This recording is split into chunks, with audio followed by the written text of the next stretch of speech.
पिछले कुछ दिनों से ठंड बहुत ज्यादा बढ़ गई थी।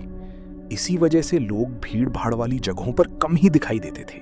चाहे कोई ढाबा हो, सिनेमा घर हो या फिर कोई सुनसान रेलवे स्टेशन पर हल्की सी रोशनी जली। आदित्य अपने हाथ जेब में डाले प्लेटफॉर्म नंबर 3 पर खड़ा अपनी ट्रेन का इंतजार कर रहा था। उसकी ट्रेन शाम 7:30 बजे आने वाली थी, लेकिन अब रात के 11:30 बज चुके थे। पूरा स्टेशन लगभग खाली हो चुका था। दूर एक कोने में बैठा चाय वाला भी अपनी दुकान समेट रहा था और अनाउंसमेंट की आवाज भी जाने कब से बंद हो चुकी थी। आदित्य ने एक लंबी सांस ली और मोबाइल निकालकर समय देखा। फोन की बैटरी सिर्फ 3% बची थी। लगता है आज रात यहीं काटनी पड़ेगी, वो धीरे से बड़बड़ाया। तभी अचानक प्लेटफॉर्म की आखिर में खड़ी पुरानी बंद पड़ी ट्रेन की एक खिड़की में हल्की सी रोशनी जली। आदित्य चौंक गया, क्योंकि कुछ देर पहले तक वहां पूरी तरह अंधेरा था। आदित्य कुछ पल वहीं खड़ा उस खिड़की को घूरता रहा। धुंध इतनी गहरी थी कि पूरी ट्रेन साफ दिखाई भी नहीं दे रही थी। बस उसकी एक खिड़की से पीली सी हल्की रोशनी बाहर आ रही थी। उसने आसपास नजर दौड़ाई। पूरा प्लेटफॉर्म खाली था। शायद कोई अंदर बैठा होगा, उसने खुद को समझाने की कोशिश की। लेकिन तभी उस ट्रेन के अंदर से किसी के धीरे धीरे चलने की आवाज आने लगी। टक टक टक, जैसे कोई भारी जूते पहनकर ट्रेन के अंदर चल रहा हो। आदित्य का गला सूखने लगा। उसने तुरंत अपना फोन निकाला और टॉर्च ऑन करने की कोशिश की, लेकिन तभी फोन बंद हो गया, बैटरी खत्म। अब उसके आसपास सिर्फ ठंडी हवा की आवाज थी और उस पुरानी ट्रेन के अंदर से आती कदमों की आहट। अचानक ट्रेन की वही खिड़की धीरे धीरे खुली। ची! उस आवाज ने पूरे स्टेशन की खामोशी चीर दी। आदित्य के शरीर में सिहरन दौड़ गई।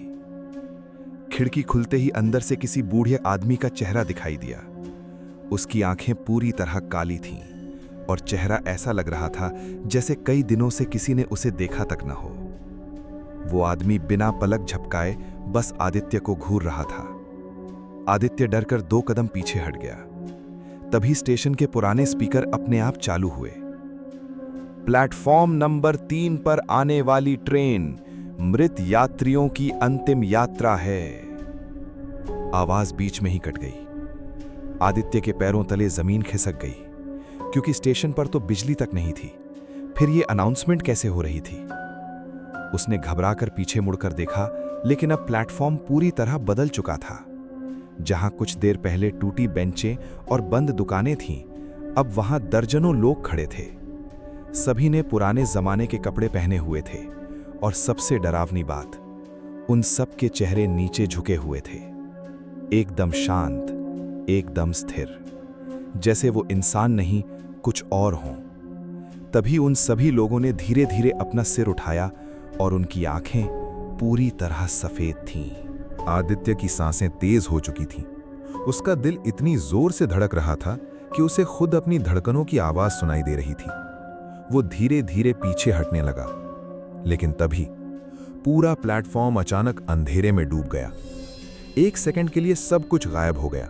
ना लोग, ना ट्रेन, ना आवाज, सिर्फ सन्नाटा। और फिर ठीक उसके कान के पास किसी ने फुसफुसाया, तुम देर से आए हो। आदित्य डर के मारे वहीं जम गया। उसने कांपते हुए पीछे मुड़कर देखा, लेकिन वहां कोई नहीं था। अचानक प्लेटफॉर्म की सारी लाइट्स एक साथ जलने बुझने लगी। टिक टिक टिक। हर बार लाइट बंद होती, वो सफेद आंखों वाले लोग आदित्य के थोड़ा और करीब आ जाते, और जब लाइट वापस जलती, वो फिर बिल्कुल शांत खड़े दिखाई देते। अब उनके और आदित्य के बीच मुश्किल से 10 कदम का फासला बचा था। आदित्य घबराकर भागने लगा। वो पूरी ताकत से स्टेशन के बाहर की तरफ दौड़ा, लेकिन जितना वो भागता जा रहा था, उतना ही प्लेटफॉर्म लंबा होता जा रहा था, जैसे स्टेशन खत्म ही नहीं हो रहा हो। उसकी सांस फूलने लगी। तभी उसे सामने एक छोटा बच्चा दिखाई दिया, लगभग 8-9 साल का। वो प्लेटफॉर्म की बेंच पर चुपचाप बैठा था और उसके हाथ में एक पुरानी टिकट थी। आदित्य उसके पास गया और घबराकर बोला, बेटा, यहां से बाहर जाने का रास्ता कहां है? लेकिन बच्चे ने कोई जवाब नहीं दिया। वो बस धीरे धीरे अपना सिर उठाने लगा, और जैसे ही उसकी शक्ल दिखाई दी, आदित्य की चीख निकल गई, क्योंकि उस बच्चे का आधा चेहरा पूरी तरह जला हुआ था और उसकी आंखों की जगह सिर्फ काला अंधेरा था। बच्चा मुस्कुराया, फिर उसने कांपते हाथ से सामने खड़ी उसी पुरानी ट्रेन की तरफ इशारा किया। सबको आखिर में उसी ट्रेन में जाना पड़ता है। उसकी आवाज इंसान जैसी नहीं थी, जैसे कई आवाजें एक साथ बोल रही हों। तभी पुरानी ट्रेन का इंजन अपने आप चालू हो गया। धड़ धड़ धड़। पूरे स्टेशन की जमीन कांपने लगी। ट्रेन से काला धुआं निकलने लगा और एक एक करके उसके सारे दरवाजे अपने आप खुल गए। चीं। अंदर पूरा अंधेरा था, लेकिन उस अंधेरे में भी आदित्य को दर्जनों लोग बैठे दिखाई दे रहे थे। सभी बिल्कुल शांत, सभी की गर्दनें नीचे झुकी हुईं। और तभी उन सब ने एक साथ धीरे धीरे अपना सिर उठाया। उनके चेहरे खून से सने हुए थे, कुछ के शरीर अधूरे थे और कुछ की आंखें ही नहीं थीं। फिर भी सबकी नजरें सिर्फ आदित्य पर टिकी थीं। अचानक ट्रेन के अंदर से वही बूढ़ा आदमी बाहर आया। उसके हाथ में एक पुरानी लालटेन थी और चेहरे पर डरावनी मुस्कान। वो धीरे धीरे आदित्य के करीब आया, फिर बोला, ये ट्रेन सिर्फ उन्हें दिखाई देती है जिनका सफर खत्म होने वाला होता है। आदित्य के पैरों तले जमीन खिसक चुकी थी। उसका दिमाग काम करना बंद कर रहा था। नहीं नहीं, ये सपना है, वो खुद से बड़बड़ाया। लेकिन तभी बूढ़ा आदमी उसके बिल्कुल करीब आ गया। उसकी लालटेन की रोशनी जैसे ही आदित्य के चेहरे पर पड़ी, उसे अपने हाथों पर लाल रंग के निशान दिखाई दिए। खून। आदित्य घबरा कर पीछे हट गया। ये खून कैसे? वो समझ ही नहीं पा रहा था। तभी बूढ़ा आदमी मुस्कुराया। तुम्हें अभी तक याद नहीं आया? उसकी आवाज सुनते ही आदित्य के सर में तेज दर्द शुरू हो गया। अचानक उसकी आंखों के सामने कुछ अजीब तस्वीरें चमकने लगीं। तेज रफ्तार ट्रेन, लोगों की चीखें, अंधेरा और पटरी से उतरते डिब्बे। आदित्य ने अपना सर पकड़ लिया। नहीं नहीं, ऐसा नहीं हो सकता। तभी स्टेशन पर लगे पुराने टीवी अपने आप चालू हो गए। स्क्रीन पर ब्रेकिंग न्यूज चमक रहा था। आज शाम 7:30 बजे जाने वाली एक्सप्रेस ट्रेन भयानक हादसे का शिकार, कई यात्रियों की मौत। आदित्य की आंखें फैल गईं, क्योंकि वो वही ट्रेन थी जिसका वो इंतजार कर रहा था। उसके हाथ कांपने लगे। लेकिन मैं तो यहां खड़ा हूं। तभी बूढ़ा आदमी धीरे से हंसा। नहीं, तुम यहां इंतजार नहीं कर रहे। उसने कांपती उंगली ट्रेन की तरफ उठाई। तुम उसी ट्रेन के यात्री हो। यह सुनते ही आदित्य का पूरा शरीर शून्य पड़ गया। उसके कानों में अचानक लोगों की चीखें गूंजने लगीं। उसे याद आने लगा, जब ट्रेन पटरी से उतरी थी तो उसका डिब्बा सबसे पहले पलटा था। चारों तरफ आग लग चुकी थी। लोग मदद के लिए चिल्ला रहे थे। और फिर एक लोहे की रॉड सीधे आदित्य के सीने में घुस गई थी। नहीं नहीं, आदित्य जोर से चीखा और घुटनों के बल जमीन पर गिर पड़ा। उसकी आंखों से आंसू बहने लगे। अब उसे सब याद आ चुका था। वो उस हादसे में मर चुका था। ये स्टेशन असल में जिंदा लोगों की दुनिया और मरे हुए लोगों की दुनिया के बीच की जगह थी। और वो ट्रेन मृत आत्माओं की आखिरी यात्रा। तभी प्लेटफॉर्म पर खड़े सारे लोग धीरे धीरे उसकी तरफ बढ़ने लगे। उनके चेहरे अब पहले से भी ज्यादा डरावने दिखाई दे रहे थे। कोई बिना पैरों के चल रहा था, किसी का चेहरा आधा गायब था, तो किसी के शरीर से अब भी खून टपक रहा था। लेकिन सबसे खौफनाक बात, सभी के चेहरे पर अजीब सी मुस्कान थी, जैसे वो आदित्य का इंतजार कर रहे हों। तभी ट्रेन ने लंबा हॉर्न दिया।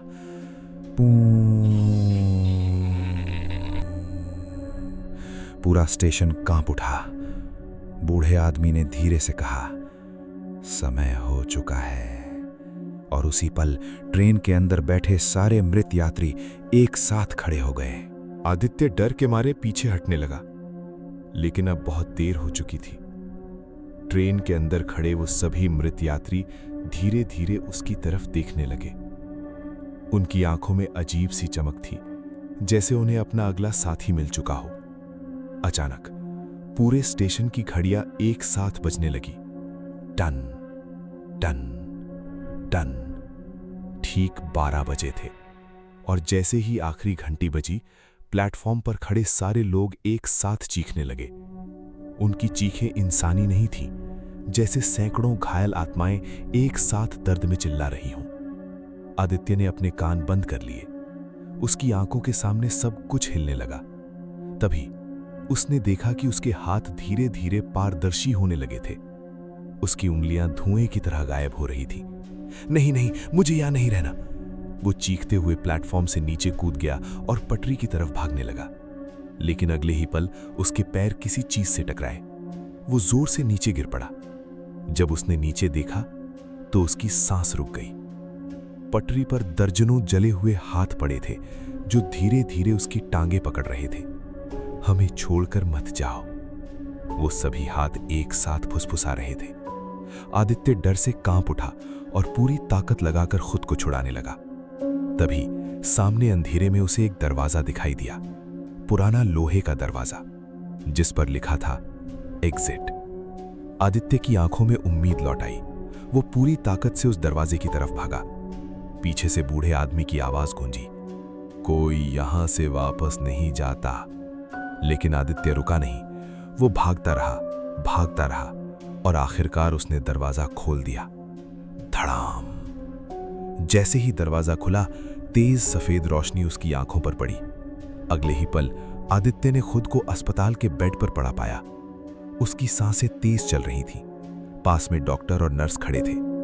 होश आ गया, जल्दी डॉक्टर को बुलाओ। आदित्य घबराकर उठ बैठा। उसके पूरे शरीर पर पट्टियां बंधी थीं। तभी डॉक्टर उसके पास आया। तुम बहुत लकी हो बेटा, उस ट्रेन हादसे में लगभग सभी लोग मारे गए थे। आदित्य की आंखें फैल गईं। बाकी लोग? डॉक्टर कुछ पल चुप रहा, फिर धीरे से बोला, तुम्हारे डिब्बे से सिर्फ एक ही इंसान जिंदा मिला था। यह सुनकर आदित्य के रोंगटे खड़े हो गए, क्योंकि उसे साफ याद था उस ट्रेन में आखिरी समय तक उसके साथ कोई और भी था, वो बूढ़ा आदमी। तभी अस्पताल के कमरे की खिड़की पर हल्की सी दस्तक हुई। टक टक टक। आदित्य ने धीरे धीरे सिर घुमाया और खिड़की के बाहर वही बूढ़ा आदमी खड़ा था, हाथ में लालटेन, चेहरे पर वही डरावनी मुस्कान। उसने धीरे से होंठ हिलाए, अगली यात्रा में फिर मिलेंगे। और अचानक पूरी अस्पताल की लाइट बंद हो गई। अस्पताल की सारी लाइटें अचानक बंद हो चुकी थीं। पूरा कमरा अंधेरे में डूब गया। नर्सों की घबराई हुई आवाजें चारों तरफ गूंजने लगी, बैकअप पावर चालू करो जल्दी। लेकिन आदित्य की नजर सिर्फ खिड़की पर टिकी हुई थी। वो बूढ़ा आदमी अब भी वहीं खड़ा था। उसकी लालटेन की पीली रोशनी अंधेरे में साफ चमक रही थी, और इस बार उसके पीछे वही सफेद आंखों वाले लोग भी खड़े थे। धीरे धीरे, बिल्कुल शांत, आदित्य डर के मारे बेड से पीछे सरकने लगा। तभी बूढ़े आदमी ने अपनी उंगली खिड़की के शीशे पर रखी और शीशे पर अपने आप कुछ लिखने लगा। तुम बचकर नहीं आए। आदित्य की सांस अटक गई, उसके हाथ कांपने लगे। नहीं, डॉक्टर ने कहा मैं जिंदा हूं। तभी कमरे में रखी हार्ट मॉनिटर मशीन अपने आप बीप करने लगी। Beep beep beep. सीधी लाइन। आदित्य ने घबराकर मशीन की तरफ देखा। स्क्रीन पर उसकी हार्ट बीट गायब हो चुकी थी। उसका दिल धड़क ही नहीं रहा था। तभी कमरे का दरवाजा धीरे धीरे खुला। ची। 2 नर्स अंदर आईं, लेकिन इस बार उनके चेहरे इंसानों जैसे नहीं थे। उनकी आंखें पूरी सफेद थीं और चेहरे पर अजीब मुस्कान। आदित्य समझ चुका था, वो अस्पताल असल अस्पताल नहीं था। वो अब भी उसी दुनिया में फंसा हुआ था, मरे हुए लोगों की दुनिया में। तभी पीछे से बूढ़े आदमी की आवाज आई, कुछ आत्माएं हादसे के बाद तुरंत चली जाती हैं, लेकिन कुछ सच स्वीकार नहीं कर पाती। आदित्य धीरे धीरे पीछे मुड़ा। अब बूढ़ा आदमी कमरे के अंदर खड़ा था, बिना दरवाजा खोले। उसकी लालटेन की रोशनी पूरे कमरे में फैल रही थी और उस रोशनी में आदित्य ने कुछ ऐसा देखा जिससे उसकी रूह कांप उठी। अस्पताल के बेड पर एक जला हुआ शरीर पड़ा था, पूरी तरह खून से लथपथ, चेहरा बुरी तरह कुचला हुआ, लेकिन वो शरीर किसी और का नहीं, आदित्य का अपना था। उसकी चीख निकल गई, नहीं नहीं। तभी बूढ़े आदमी ने धीरे धीरे मुस्कुराया, अब जलने का समय हो चुका है। अचानक पूरा कमरा गायब होने लगा, दीवारें टूटने लगी, फर्श काला पड़ने लगा और कुछ ही सेकंड में आदित्य फिर उसी रेलवे स्टेशन पर खड़ा था। लेकिन इस बार स्टेशन पहले से भी ज्यादा डरावना था। चारों तरफ धुआं फैला हुआ था, पटरी पर जले हुए शव पड़े थे और दूर खड़ी वही पुरानी ट्रेन धीरे धीरे सीटी दे रही थी। पू। ट्रेन का दरवाजा अपने आप खुला। अंदर बैठे सारे मृत यात्री एक साथ उसकी तरफ देखने लगे। फिर उन्होंने एक साथ अपने हाथ उसकी तरफ बढ़ाए। आ जाओ। उनकी आवाज पूरे स्टेशन में गूंज उठी। आदित्य पीछे हटना चाहता था, लेकिन उसके पैर अपने आप ट्रेन की तरफ बढ़ने लगे, जैसे कोई अदृश्य ताकत उसे खींच रही हो। एक कदम, दो कदम, और फिर वो ट्रेन के दरवाजे तक पहुंच गया। जैसे ही उसने अंदर देखा, उसकी आंखें डर से फैल गईं, क्योंकि ट्रेन के आखिरी डिब्बे में उसे खुद का दूसरा रूप बैठा दिखाई दिया। वही कपड़े, वही चेहरा, लेकिन उसकी आंखें पूरी काली थीं। वो धीरे धीरे मुस्कुराया और बोला, मैं पिछले 20 सालों से तुम्हारा इंतजार कर रहा था। आदित्य की सांसें रुक सी गईं। वो ट्रेन के दरवाजे पर खड़ा अपने ही दूसरे रूप को घूर रहा था। उसकी काली आंखें, चेहरे पर वही डरावनी मुस्कान, जैसे वो इंसान नहीं बल्कि किसी अंधेरे का हिस्सा हो। पिछले 20 सालों से? आदित्य कांपती आवाज में बोला। तभी ट्रेन के अंदर बैठा उसका दूसरा रूप धीरे धीरे खड़ा हुआ। हर हादसे में कुछ आत्माएं रास्ता भटक जाती हैं और फिर उन्हें अपनी जगह लेने के लिए किसी और की जरूरत पड़ती है। ये सुनते ही आदित्य के दिमाग में अचानक एक और याद चमकी। उसे याद आया, बचपन में उसके पिता ने उसे एक कहानी सुनाई थी, एक ऐसी ट्रेन की कहानी जो हर 20 साल बाद दिखाई देती थी, जिसमें मरने वाली आत्माएं हमेशा के लिए फंस जाती थीं और बाहर निकलने के लिए किसी नई आत्मा को अपने साथ ले जाती थी। आदित्य की आंखें फैल गईं। तो वो सब सच था? तभी बूढ़ा आदमी उसकी तरफ बढ़ा। अब ये ट्रेन तुम्हारी है। अचानक प्लेटफॉर्म पर खड़े सारे मृत यात्री जोर जोर से चीखने लगे। पूरा स्टेशन कांप उठा। ट्रेन का इंजन अपने आप तेज आवाज करने लगा, धड़ धड़ धड़। और तभी आदित्य के सामने खड़ा उसका दूसरा रूप अचानक धुएं में बदलने लगा। उसका शरीर धीरे धीरे जल रहा था, लेकिन जलते हुए भी वो मुस्कुरा रहा था। अब तुम हमारी जगह लोगे। अगले ही पल वो पूरी तरह राख बनकर हवा में उड़ गया। पूरा स्टेशन अचानक शांत हो गया, एकदम शांत। फिर स्टेशन पर लगे पुराने स्पीकर अपने आप चालू हुए। मृत यात्रियों की अंतिम यात्रा शुरू होने वाली है। ट्रेन का दरवाजा धीरे धीरे बंद होने लगा और आदित्य अब बिना किसी डर के अंदर जाकर बैठ चुका था। उसकी आंखें धीरे धीरे काली पड़ने लगी। चेहरे पर वही डरावनी मुस्कान उभर आई जो कुछ देर पहले उस दूसरे रूप के चेहरे पर थी। तभी प्लेटफॉर्म पर एक नया लड़का भागता हुआ आया। वो घबराया हुआ इधर उधर देखने लगा। शायद वो भी किसी ट्रेन का इंतजार कर रहा था। उसने जैसे ही उस पुरानी ट्रेन की तरफ देखा, ट्रेन की खिड़की में बैठे आदित्य ने धीरे धीरे सिर उठाया। अब उसकी आंखें पूरी काली थीं। उसने हल्की मुस्कान के साथ उस लड़के को घूरा और ठीक उसी पल ट्रेन ने लंबी डरावनी सीटी दी। पूं। धीरे धीरे पूरी ट्रेन काले धुएं में गायब होने लगी और कुछ ही सेकंड में वो स्टेशन फिर से खाली हो चुका था। सिर्फ ठंडी हवा चल रही थी और प्लेटफॉर्म पर पड़ा एक पुराना अखबार उड़ रहा था, जिसकी हेडलाइन थी,